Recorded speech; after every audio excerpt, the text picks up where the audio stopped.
Look at the trees with no screens of thinking between you and the trees, listen to the chirping of the birds with no chirping of the mind inside, simply be, and by, you will start feeling glimpses of awareness, sudden glimpse of awareness as if a fresh breeze has entered into your room, which was getting stale and dead, as if a ray of light has entered into the dark night of your soul, as if, suddenly, life has called you back. Lately I have been feeling very insecure.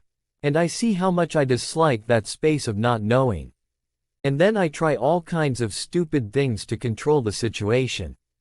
I feel as if it is such an imprisonment, and at the same time, I have a deep feeling in me that knows that this is how life is, and I should accept it. I find it very difficult to watch myself, and the insecurity comes up even more. Could you please comment? We are trained in wrong ways otherwise. Security is something to be afraid of, and insecurity is something to be rejoiced. What exactly is insecurity? It means tomorrow is not going to repeat today. It means tomorrow you may not even be alive. It means that one has to live each moment as if it is the last moment. A life of security will be simply boring. It will be like seeing the same movie again and again and again, knowing every detail of what is going to happen. You can enjoy a movie only once. If you are an idiot, then it is another matter. Insecurity is the very fabric of life. If you don't understand insecurity, you can never understand life. Seasons will change, climates will change. The fall will come, the spring will come. Everything will go on changing. Nothing can be taken for granted. This is insecurity. You want everything to be certain, permanent. But have you ever thought what will be the outcome of it if everything is permanent? You eat the same food every day. You say the same things every day. You listen to the same thing every day. And there is no death even to demolish this tragic living. You are living in a nightmare. Insecurity keeps people fresh, alive, adventurous. Knowing that things can be changed. Even without changing them, they are going to be changed. So there is great scope for change, for transformation. An ancient saying is, the authentic man is one whom the sunrise never finds. Where the sunset leaves him or, where the sunrise leaves him, the sunset never finds him there. He is always on the move, he is aflow, he is not a dirty pond going nowhere. But the whole training of our minds is such that we are made afraid of insecurity. And our whole life we are trying for safety. Financially, politically, religiously, in every dimension we want to be secure. But security means death, a living death. It means tomorrow will be simply a repetition of today. And today is a repetition of yesterday. Are you living? Is there a dance in your life?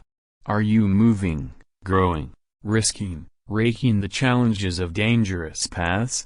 In the acceptance of the danger, in the acceptance that anything can happen. Any moment, life comes to its best, to its fullest. Your question is, lately, I have been feeling very insecure, and I see how much I dislike that space of not knowing. You are completely upside down. You will have to change your posture. Insecurity is not a space that has to be disliked. It is a space that has to be loved and cherished, celebrated, because tomorrow will bring new news. And because of the fear of insecurity, you are also fearing not knowing, and not knowing is the highest peak of consciousness. But certainly you must be afraid of peaks because you can fall from there. You prefer the plain, asphalt road, no danger of falling from there. You would like to be at the lowest point in consciousness, because from there you cannot fall. Millions of people have decided not to live at the minimum out of the simple fear that from the maximum you can fall. It is safer to live at the minimum. It is even safer not to live at all. Nobody has ever heard that dead people are insecure. Graveyards are the most secure places. Once you enter the grave, there is no fear. Even death cannot do anything to you. One cannot die twice. Man has been trying to create false props for security,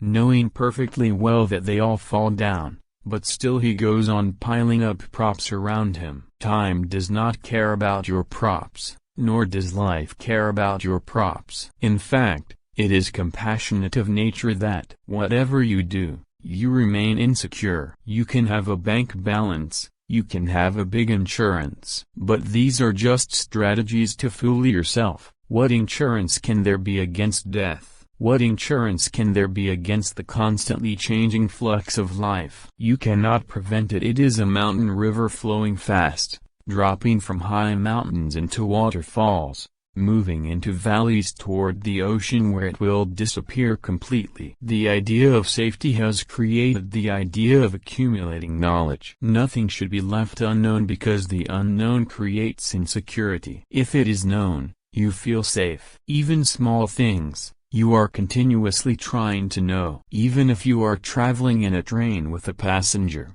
you immediately want to know his name, where he is going, what religion he belongs to, what his profession is. You may not have thought that this is a way of feeling safe about the man otherwise. Who knows?